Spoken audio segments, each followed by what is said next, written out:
And he said, and this is what was so funny, he said, Otto, give me a good German name. I said, what? Like, Otto.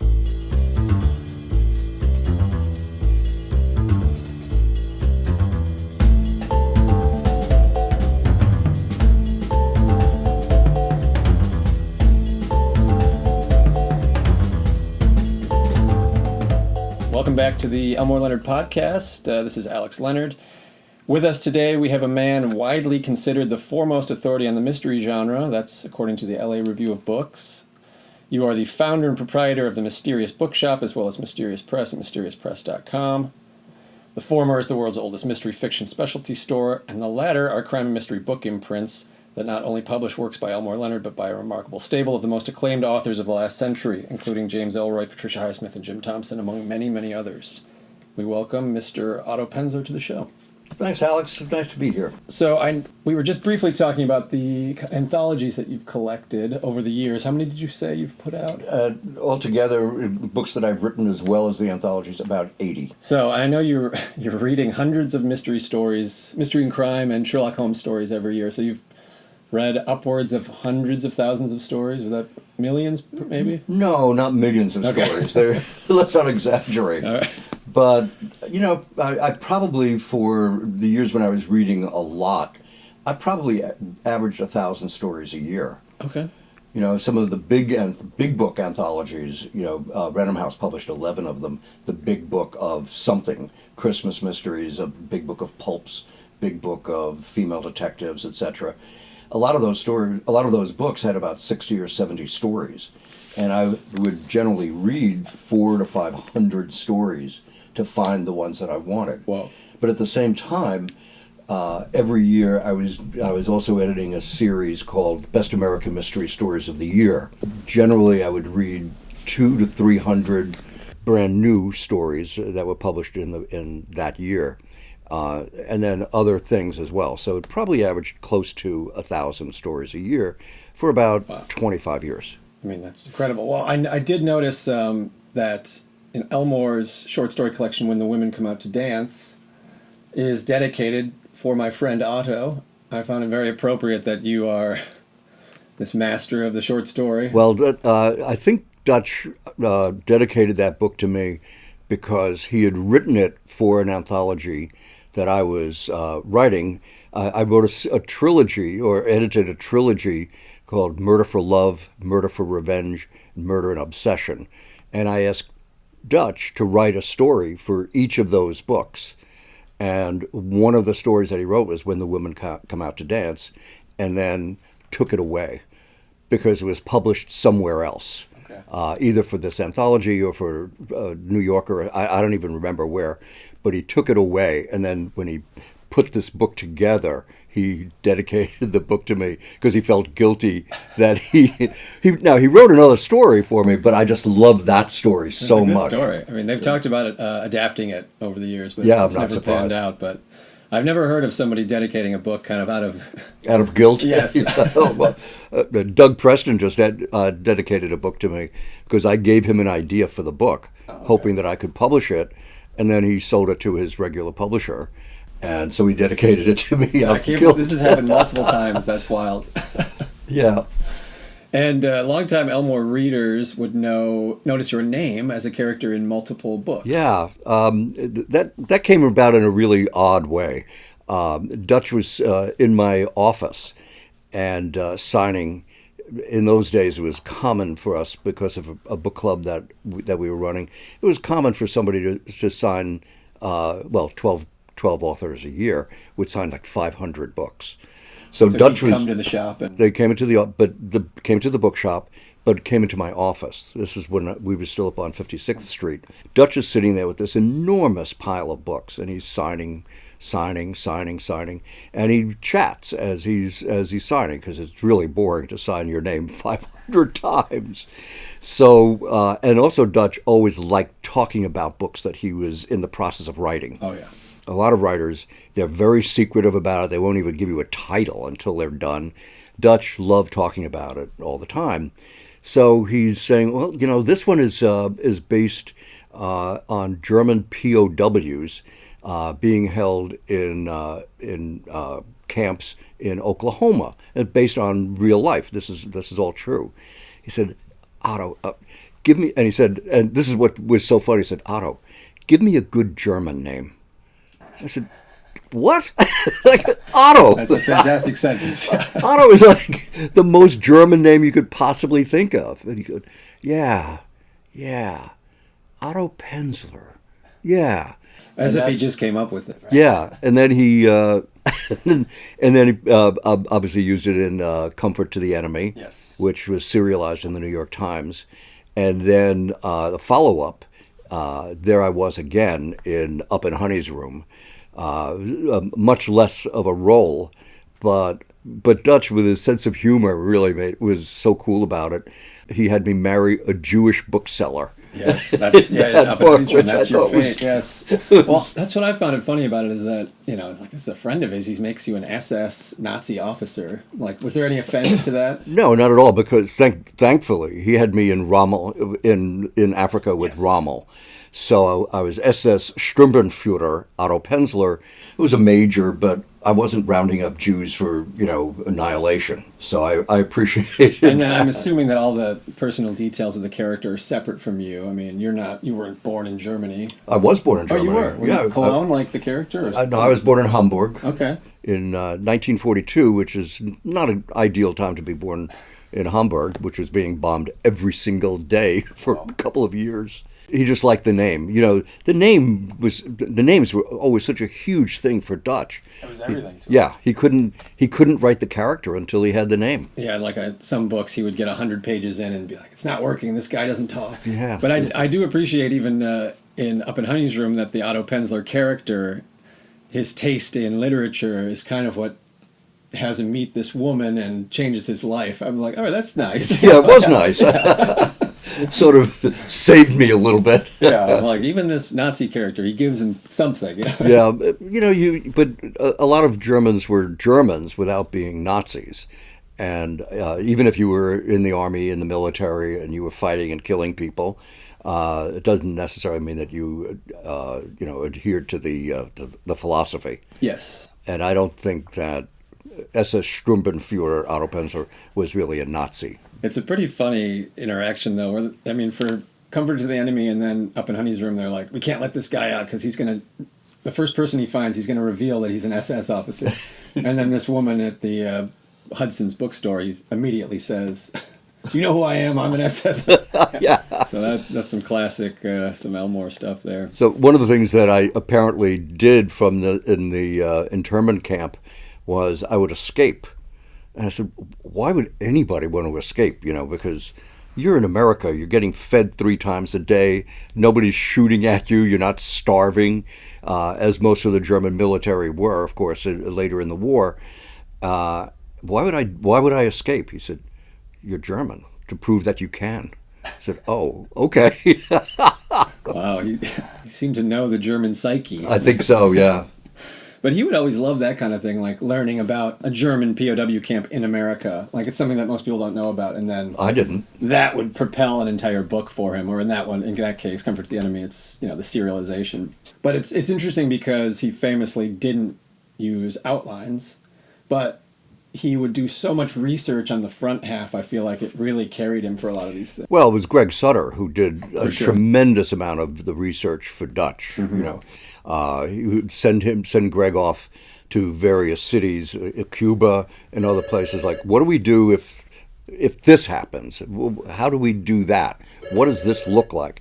And he would do, Greg would do all that research for him. Oh yeah, I mean, it is cool that he would just say, Greg, go to South America. Greg, go here, get this. Yeah, and he was a great researcher. He was a great researcher, and Dutch used it without showing off. He didn't, Dutch didn't use 95% of the information that he had, mm-hmm. but it gave him texture and context mm-hmm. for the other things that he was writing. It's a mistake that a lot of beginning writers do. They do a lot of research, and then they want to show it all off. Look at all the stuff I know. Some of it's interesting, but you don't necessarily need it in your story. Exactly. Because, Cuba Libre is the one with the most research. But that one I liked because I read an interview with him where he said, well, I needed Greg to tell me what kind of swear words they said in those days. Yeah. I'm like, that's so funny. So let's go back. How did you first hear of or read Elmore Leonard's work? How I first heard of him, I can't answer. It's a really long time ago. It's 60 years ago. But or I mean, more. you've been interested in kind of crime and mystery stuff for Yeah, I was an English major at Michigan, and when I came back to New York, I wanted to keep reading, but I didn't want to keep hurting my head. So I started reading mysteries for the first time. I didn't read mysteries as a kid. And I read voraciously. I was reading pretty much 4 or 5 books a week for several years. And so I read across everything. And when I first read, I can't remember when I first read Dutch or what was the first book, but I read several and at a reasonably youngish age, and liked him a lot and admired him. And when Arbor House published him in a hardcover, he had quite a fair number of paperback originals. He had a couple of hardcover mysteries as well, but a lot of his background was writing paperback originals. As you have a couple hardcovers, then go back to paperback. Then, they try hardcover again. Yeah, he had a rough kind of 60s, 70s era. Yeah, exactly. But Arbor House, when they published City Primeval, really believed in him. Mm-hmm. And so I read it right away because the guy who ran Arbor House had good taste. And he wanted to make a big deal out of publishing Elmore Leonard, out of publishing that book. So I read the book. I absolutely loved it. And I called Arbor House to say, are you touring Elmore Leonard? And if so, could we have him in my bookshop to sign books? And they said, touring? What, do you want him? And I said, yeah. I said, okay, we'll tour. Never thought of it once. Yeah, they hadn't thought of it. They were like surprised that somebody was calling and asking for a mystery writer to come and sign books. This was very uncommon 40 years ago, now more than 40 years ago. So I said, yeah. And so he came to the store, and it was the first time I looked at the flap, and there was his picture, his photograph, and he's squinting at the camera. And he's got this little, paperboy type hat, and he's squinting. He looked like the toughest, meanest guy. Or he'd have leather gloves or a cigarette all the time. Yeah. I'm like, oh my God, I hope I don't do anything wrong, because this guy will beat the bejesus out of me. So I'm sitting in my bookshop. In those days, the store on 56th Street had a spiral staircase that took you from the first floor up to the second floor. And I was sitting at my desk, and Elmore Leonard's coming in, and he's coming up the staircase, and I'm a nervous wreck because I don't know what it's going to be like. And he came over to me and said, "Are you Otto?" And I said, "Yeah." He said, "I'm Elmore Leonard. Thank you for asking for me to come here. This is my first signing out of the city in which I lived." No kidding, yeah. So we got off to a warm start. He signed a lot of books. We chatted, had a good time, and he hugged me. This tough guy is hugging me, So we went to dinner. My wife and I took him and Joan to dinner, and we were making no money in the store those days, but I took him to a really good restaurant. I had to pay off the card for the next 3 months, I think. but it was worth it. One of the things that happened is because, and I don't mean to jump forward too quickly, but because we formed a friendship almost immediately, every time he came to New York, we would go to dinner. He'd call me and say, "Hey, I'm going to be in New York next week. Are you free on Tuesday or Wednesday or whatever?" I said, "Yeah." So we took turns going to the best restaurants in the city, taking turns picking up the check. We went to Lutece. We went to all the great restaurants in New York. It was great fun. That's great.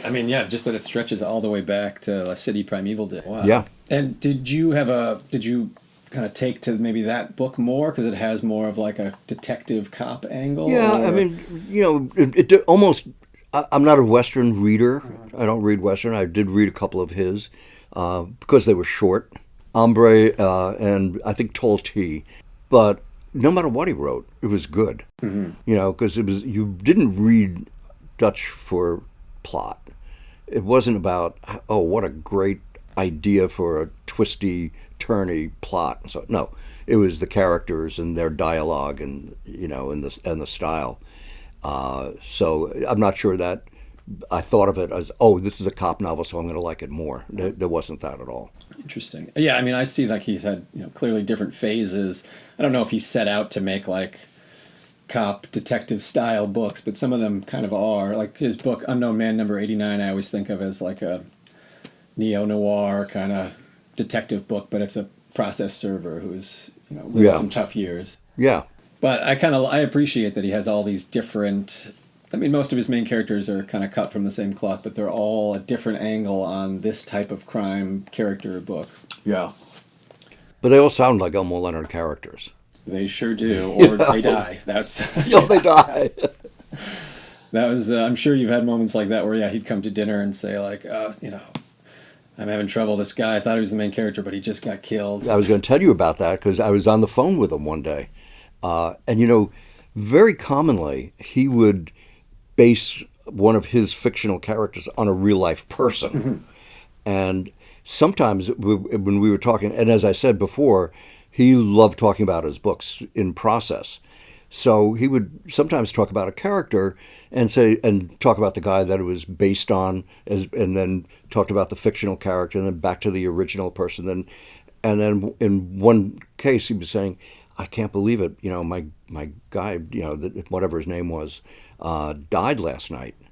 I said, "Oh, I'm really sorry." And he said, "No, not that guy, but my character." And he said, "Oh," I said, "He died last night?" He said, "Yeah. Out of the blue, this guy in a bar just shoots him, and now I don't have my main character." I said, "Dutch, rewrite the paragraph." He said, "No, I can't do that. My guys do what they do." It happens in a few of his books where it's like shocking. Yeah. Out of nowhere, somebody dies. But it always feels true to the story. Yeah. But it is definitely so him to be like, there's nothing I can do. Yeah, I can't do it. My guys do what they do. And so you think that you're in control of your book, but he doesn't seem to be. It's hilarious. So it sounds like pretty early you were colleagues and friends together. Yeah. It didn't have like a moment where you crossed over. No, it was almost immediate. And very soon after that, he came to New York. And as I said, when he came to New York, he always called and said, let's have dinner. So he called, and it was near Christmas time. He had come to New York because Dustin Hoffman had said he wanted to make a movie, and would Dutch come to New York to have this meeting. So Dutch came, and he postponed it. Dustin Hoffman postponed it. And then he postponed it again. And then postponed it again. So I have a photograph of the toughest guy in the world hanging little angels on my Christmas tree as we were decorating the Christmas tree. He came over, I think it was a Sunday afternoon, and he said, I got some time. Are you busy? I said, well, we're having a little tree trimming party here, which my wife and I did every year for years, and we're all hanging Christmas ornaments on our tree and stuff. Why don't you come over? I said, okay. And he came over, so I had to get a picture of him hanging some dainty little Christmas ornament on the tree. But I feel like a couple of people have mentioned that, they thought he would be like a tough guy or like more reserved, and he's just like a laid back. He's a kitten. He's really, he was just like such a good guy. Yeah. And did you talk to Chad Cushins, the biographer? He had published two previous biographies. One was on the drummer for Led Zeppelin, John Bonham, and one was on the singer-songwriter Warren Zevon. And so I read his previous books while he was working on this Elmore book, and they are, the two previous subjects are just like, Warren Zevon's like shooting at his friends and getting like so drunk and, beating people up and doing all these terrible things. And John Bonham is like giving a roadie crushed up heroin as a joke and crashing a motor. Like, they're basically just doing bad behavior for 300 pages. And I was like, is this what we're getting into? Like, is this, like, you could tell me, like, it's going to have to make it up. Because he goes, well, it was such a relief to work on this Elmore book and not have to go through interviews and documentation that just, I guess those guys in Elmore are his hero. So he's like, I have to realize that my heroes were like just doing terrible things, except for Yeah. Elmore. He's like, no one has a bad word to say about him. It's true, yeah. Now, can you tell me about the Mysterious Press Elmore books that you put out? There were I never published original books by Dutch. All I did was just buy paperback rights to some of the books that had been out in hardcover. Well, for a while in the 80s, he had a bunch, right, that were just kind of out of print. So yeah. Was that just keeping them in? Yeah, but it wasn't an act of charity. I mean, I wanted to publish Elmore Leonard. That's what I was going to ask. So you were like, "Hey, can I put these out?" And yeah. You're good friends with him. Yeah, but I talked to his agent at the time, whoever it was. I think might have been Michael Siegel at that point, whoever it was, and I said, "Oh, these are out of print. Could we publish them?" So you did the paperbacks, and then you also do the hardback limited books. Yeah, I did some limited editions. They were being published by Arbor House or possibly other companies. I don't even remember who published the originals. But yeah, there was my store, because I was a collector of first editions and all of that, and so I did a lot of publishing that appealed to collectors by doing limited signed editions of various books, including Dutch. And Dutch was very, very popular, very successful writer in those days. And so I would print 250 copies, numbered and signed, and sell the limited editions, licensing them, paying royalties to whoever the hardcover publisher was. As I said, I think it was mostly Arbor House. Yeah, those books are cool. You've got them right there. So, all right, I see Glitz and Bandits, and then is that the Big Bounce with... That's the Big Bounce. Large print or something? No, well, it is. It's not meant to be. Okay. It was meant to be, because Big Bounce was just a paperback. So I went to do the first hardcover edition. It had never been in hardcover. Oh, yeah. So it was a bad production job. Got it. It's really an embarrassing book, because what we did was take my production person, took the paperback and just blew it up to make it look, to fill the right size, to make it 30% bigger than the... Yeah. Wow. To make it the right size of a hardcover book, but we should have reset the type, So it's pretty ugly book. So you did Elmore Leonard, these limited books. Who else would you be putting out for these kind of things? Well, over the course of many years, I published a lot of limited editions. I published the complete Jack Reacher, for example, 100 copies in a nice leather-bound edition, numbered and signed, with a new introduction by Lee for each book. And I've just collected all of those introductions into a single volume called Reacher, The Stories Behind the Stories. And we just published it, I think, last week. That's great. Do you have it at the store? Sure. Because I was going to ask if you had any recommendations if people are in New York to drop by the store and check them out. I mean, that sounds like something they could only get here. Cool. Is that? No. We printed 60,000 copies. Oh, goodness. It's available everywhere. Okay. But it's a terrific book. But I've also published limited editions by Elroy, by Michael Connolly. Really almost too many to mention. I mean, it seems like every crime author has worked with you. Is there anybody that's like your white whale that you're like, I can't contact them or they won't do it? No. That's kind of what it seems like. Honestly, looking up the list of authors you've worked with, I'm just like, that's everybody. Yeah, there are a few people that I during their lifetime. Now, remember, this year we celebrate the 50th anniversary of the Mysterious Press. Oh, wow. So over the course of those 50 years, I published almost everybody at least once. Mm-hmm. Not John le Carré. That was, my white whale. Good heavens. Sorry to barge in, gents. Got another order from the list. Leave it with me. Warning to the Curious by James. Didn't mean to trip you. I almost fell on my face. I like it. So le Carré. Interesting. Yeah, but I published Ross MacDonald, John D. MacDonald, Did I read Ross MacDonald was one of the first that you worked with? Yeah, we were. I was interviewing him. I had a column in Ellery Queen Mystery Magazine, and which involved interviewing writers. And I went out to Santa Barbara. I was in California, so I went to Santa Barbara and interviewed him there. And during the interview, towards the end of the interview, after we'd had several refreshments, I got the courage to say, "How about letting me collect all of your Lou Archer short stories and publish them in a book, including a limited edition?" And he said, "Sure." I didn't think it would be that easy. So I said, "But what about your regular publisher? Knopf may not like that." And he said, "They never asked me. You did. It's your book." Wow. There's no rights issues or anything, or No, clear right. I mean, he owns the rights. He's the author. He has an agent, and I've negotiated with the agent. But, that's cool. Knopf should have asked him. That's a good lesson. Yeah. Be the first to ask. Yeah. Do you have a personal favorite Elmore book? Yeah. Comfort to the Enemy. Yeah, there's a couple that are an easy answer. Yeah. I remained a great fan of City Primeval over the years. I did like 52 Pickup a lot as well.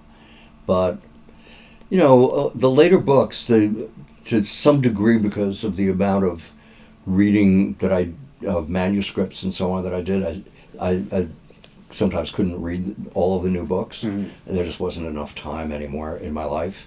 And as my vision got worse and worse, I read more slowly and more slowly.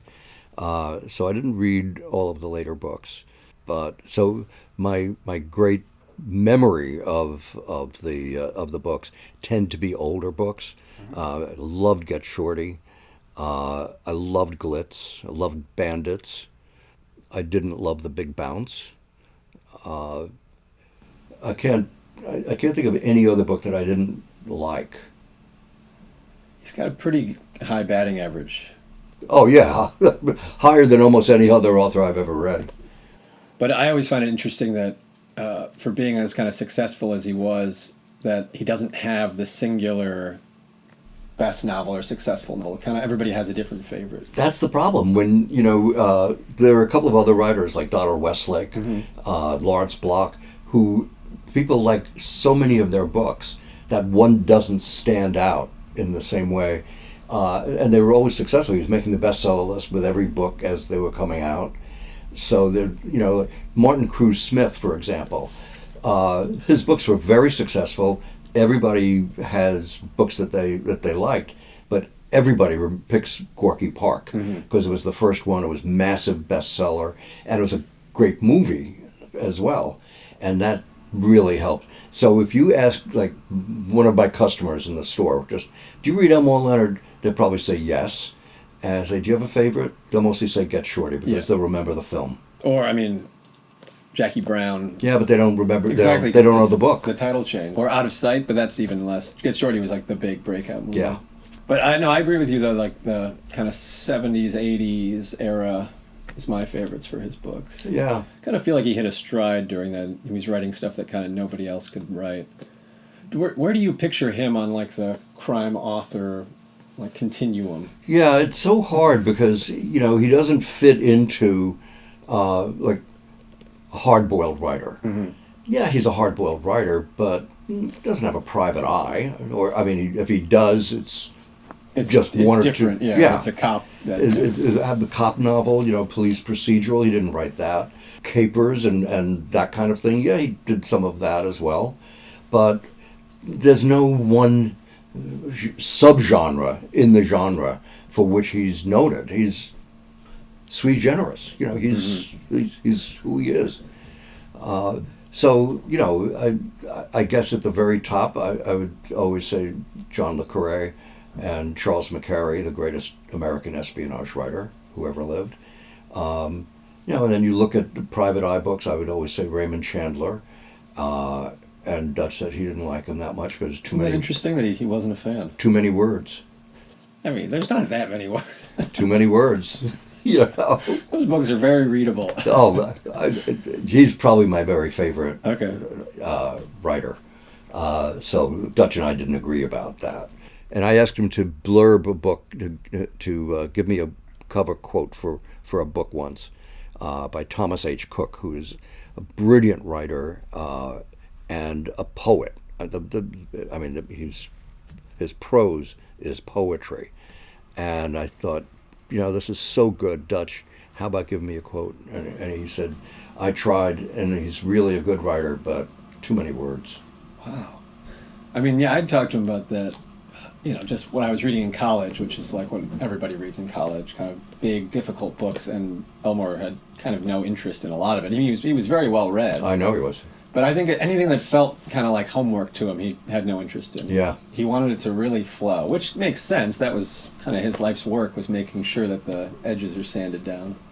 Yeah. But I'd read that one of your life's goals is to kind of get mysteries accepted as literature. Yes. And, I mean, Elmore always hoped that he would escape the kind of genre in the bookstore. I think he did. And I think he did. When I started this whole mystery thing 50 years ago, it was one of my goals was to, like, come on, you two arrogant people. In those days, people would walk into my store and say, well, I don't really read mysteries. I'm getting this from my uncle or whatever. And I'd say, how sad for you that you don't read mysteries. So you've never read Dickens? And I said, well, of course I read Dickens. I said, well, almost everything that he wrote, almost every book was a crime novel. I said, well, I don't really think of it that. They transcend it. I said, well, really good books transcend their genre all the time. And so, yeah, I've worked at it, and I've been fairly successful at it. There were not one college in America was teaching crime fiction when I went to school. Oh. And by the 90s, there were 300 universities teaching crime fiction. Interesting. So I feel that I had an influence. Well, I'm glad you brought up Dickens, because, of course, Elmore is known as the Dickens of Detroit. Yeah. A name which he did not like. No, Dickens, too many words. I mean, definitely too many words. But I would bring up the same thing you're saying, where it's like, he kind of wrote crime books. They all did, yeah. He had colorful character dialogue that you could, like, immediately tell which character is speaking. Yeah. It's like, this is like major compliment, but he had no interest No, in it. I think he just thought it was too cute, that it was only because of the alliteration. Oh, maybe Dickens in Detroit. Well, maybe. No, I just don't think it was a style that Dutch would have particularly loved. No, for sure. Yeah, I mean, he always wanted to be taken on the level of, like, Hemingway, which was, I would think, his top influence. Yeah. But I really do believe that the reviews that were coming out later in his life, not at the end particularly or exclusively, but once he had established who he was, that there was an Elmore Leonard school of writing, the reviews really did frequently talk about him as a literary writer, a non-genre specific writer. And I think that probably warmed his heart. It should. For sure. Well, like you said, he loved talking about the stories, but also just kind of the craft of writing was something he loved talking about. Yeah. And I think, like you're saying, getting recognized for those things was amazing to him. I think, it's a small sample size, but I think you can point to the fact that I think it was Harper published his 10 Rules of Writing. Mm-hmm. That's not what you do for a mystery writer. That's true. I mean, I guess Stephen King has written what is his book called? On Writing? Yeah. And who else has done one? Maybe Ursula Le Guin. I mean, a bunch of people have. Patricia Highsmith. I mean, a lot of people have written books about writing. I do see people they balk at the 10 Rules of Writing, the Elmore rules. But it's funny because the reason they do is like, well, what if I'm so-and-so and I can write all this stuff? And it's like, well, that's what he says. He says, if you have the ability, do it. Yeah. And then I know people, I do a lot of speaking at various mystery things, and other people do too. And somebody said, remember when he said you never start a book with weather? And then I forget which book it was. One of his books starts with weather. I'm sure. So, Yeah. their rules are made to be broken. He's like, I learned them. I didn't start with the rules. Yeah. I mean, yeah. What book did we read? It was an earlier one we did an episode on where there's all these exclamation marks and adverbs, and it's like, you know, clearly he's reading these back and like, oh, I shouldn't do that. Yeah, he would rewrite them. You know, if he had the time and inclination, he would rewrite a lot of his early books. Oh, I'm sure, because he was always rewriting. I mean, that's what he would say. Writing is rewriting. Yeah. Now, what about there are certain writers like Graham Greene or Kingsley Amis who would do it, where they would write their like serious novels and then they would do their like fun books. Yeah. I wonder if that maybe set back the idea of accepting these crime books as literature when you have big authors saying like, well, I think it's separate. Well, yeah, but they were wrong. Perfect. They were totally wrong. Graham Greene's entertainments, yes, the entertainments were probably better than most of his so-called straight novels. And there are many more people reading The Third Man and it's hard to even know which all those ones. authors. Just like, is Brighton Rock, is that a Brighton Rock or those are still being read, whereas a lot of the other books are less read, let's say. For sure. So you mentioned that you went to school in Michigan. I mean, I always think of Ann Arbor. I guess you graduated in 63. And then only a couple years later, it was like, you know, Iggy and the Stooges and like Bob Seger and stuff. But by 63, was it not kind of a countercultural center yet? Or, you know, in my fraternity, there was a guy who started a conservative, Michigan Conservatives, or whatever it was called, conservative students, or whatever it was, because there was a fair amount of left-wing political conversation there. But I was so not political. Yeah, I mean, by 63, it was just fully different era. Yeah, I was much more interested in playing baseball and being on the Michigan Daily, the school newspaper, and, you know. Well, yeah, Elmore loved baseball as well. I'm sure you. I know he did. Bonded over He wrote a story for my baseball book, my baseball anthology. He did? Murderer's Row. Was it one in the When the Women Come Out to Dance, or I guess I'll have to look it up. I don't think so. So, you've had this shop for 20-something years, is that right? Down in this neighborhood, yeah, this is 22 years. And we were at 56th Street for 26 years. Interesting. Have there ever been any crimes that have happened in these buildings? I'm sure, right? We were robbed in the old place. We were robbed with regularity in the early years. Well, 70... When did you say it was open? Friday the 13th of April, 1979. Okay. That's so interesting time in New York history. Yeah, it was not the best time. 70s and 80s, we were being robbed with some regularity until I got a German Shepherd watchdog. And that ended it instantly. Wow. I think there's an underground newspaper, you know, like, don't go there. This is a big dog. Like word got out immediately? Like, I think so. It ended that instantly. What was the dog's name? Raffles. Raffles? Named after the gentleman jewel thief. Yes. Interesting. And, I mean, there's never been like a body turned up when they opened the shop and No, to figure out who the... Nothing as interesting or exciting as that, I'm sorry to say. Okay.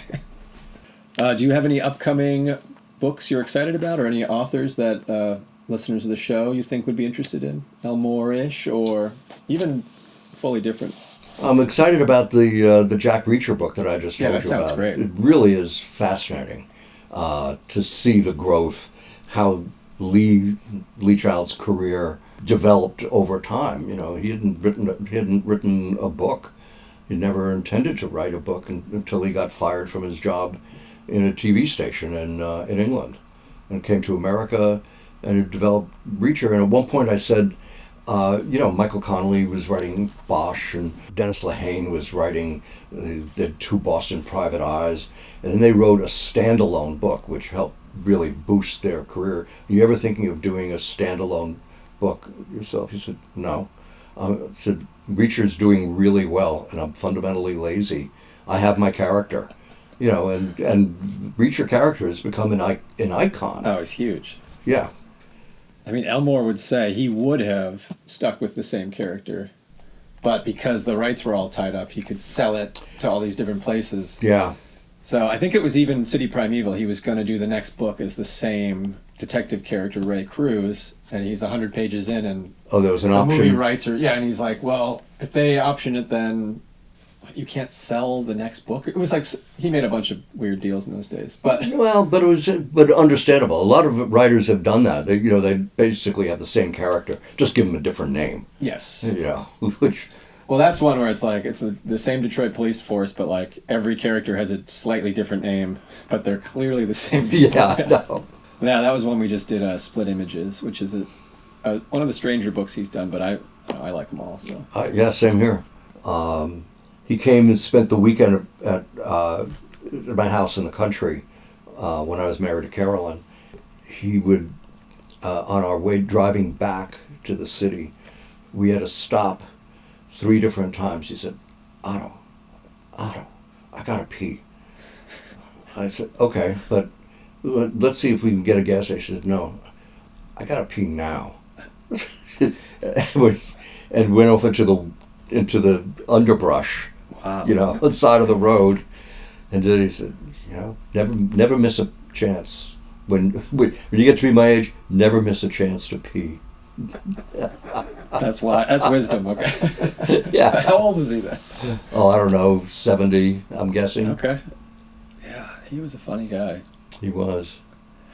He loved movies as well. I know he was very excited when his movies were being made his books were being made into movies, and then was usually very disappointed. I know. It's pretty rare for him to be happy. I think he liked Jackie Brown. He did. I think that's the only one that I can remember him really saying how much he liked. Yes, that's one where he would say that those were his characters on screen. That was like he could see it in motion. I thought they did a great job with Get Shorty.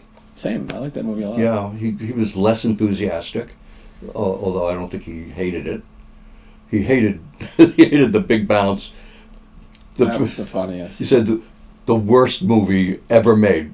And then when they made the second one, he said, I take it back. Well, now that's the second word. This is the worst movie ever. When I was a kid, he was like, what's this movie, The Big Bounce? The 69 one, he would say. Yeah. That's the second worst movie ever made. And I go, what's the first? He goes, I don't know, but there's got to be a worse one. Oh, that's right. You're right. When the new one came out, he said, I found it. Yeah. It was funny. Thanks so much for talking with me. So my pleasure. I love talking about Dutch anyway, and thinking about Dutch and remembering Dutch. That's what's been nice. Like we've had a lot of interest. We had Michael Siegel on. We had Dennis Lehane on. We've had all these people, and they're like, oh, talk about Dutch, sure. Yeah. Exactly. I get it. The Elmore Leonard podcast is produced and edited by Judd Rubin. Music by Greg Ahee. Hosted by Judd Rubin and Alex Leonard. Executive produced by Peter Leonard. Copyright 2025, Elmore Leonard Inc. Please visit us at elmoreleonardofficial.com or send us an email at hello@theelmoreleonardpodcast.com.